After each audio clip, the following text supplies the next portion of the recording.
بسم اللہ الرحمن الرحیم۔ السلام علیکم معزز سامعین، ویلکم ٹو اسلامک وظیفہ دعائیں۔ اسماء حسنہ کی اس سیریز میں نے سٹارٹ کی ہے۔ سارے نام اور ان کے معنی اور ان کے خواص جو ہے وہ آپ کے ساتھ شیئر کر رہی ہوں۔ آج شیئر کروں گی القدوس کے معنی اور اس کے خواص۔ القدوس کے معنی ہے نہایت پاک، اور اس کے خواص آپ کے ساتھ شیئر کر رہی ہوں۔ جو کوئی 1000 مرتبہ القدوس کو روزانہ پڑھے گا وہ سب سے بے پرواہ ہوگا، یہاں تک کہ ناجائز شہوت سے بھی۔ جو شخص دشمن سے بچنے کے لیے بھاگتے وقت اس کو کثرت سے پڑھے گا وہ دشمن کے شر سے محفوظ رہے گا، یعنی کہ القدوس کو جو شخص دشمن سے بچنے کے لیے بھاگتے ہوئے پڑھتا رہے گا وہ دشمن کے شر سے محفوظ رہے گا۔ جو شخص سفر میں القدوس پر مداوت کرے گا وہ کبھی نہیں تھکے گا۔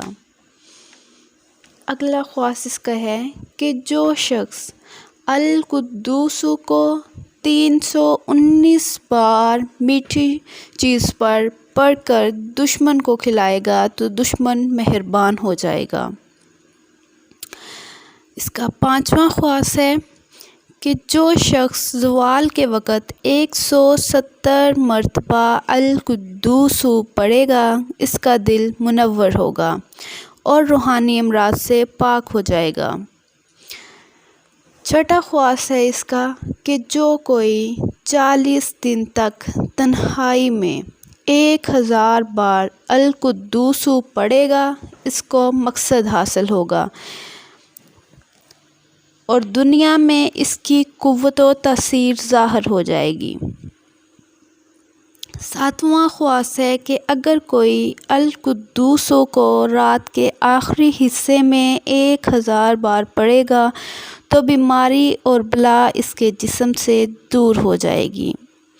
8واں خواص ہے نماز جمعہ کے بعد 150 بار سبوح قدوس رب الملائکۃ والروح کہہ کر پھر اس کو ایک روٹی پر لکھ کر جو شخص کھائے گا وہ تمام آفات سے محفوظ رہے گا اور اسے عبادت کی توفیق حاصل ہوگی۔ 9واں اس کا خواص ہے جو شخص نماز جمعہ کے بعد سبوح قدوس روٹی کے ٹکڑے پر لکھ کر کھاتا رہے وہ فرشتہ صفت ہو جائے گا۔ اور بھی اچھی ویڈیوز دیکھنے کے لیے چینل کو سبسکرائب کر لیجئے اور بیل آئیکن کو ضرور پریس کر لیجئے گا۔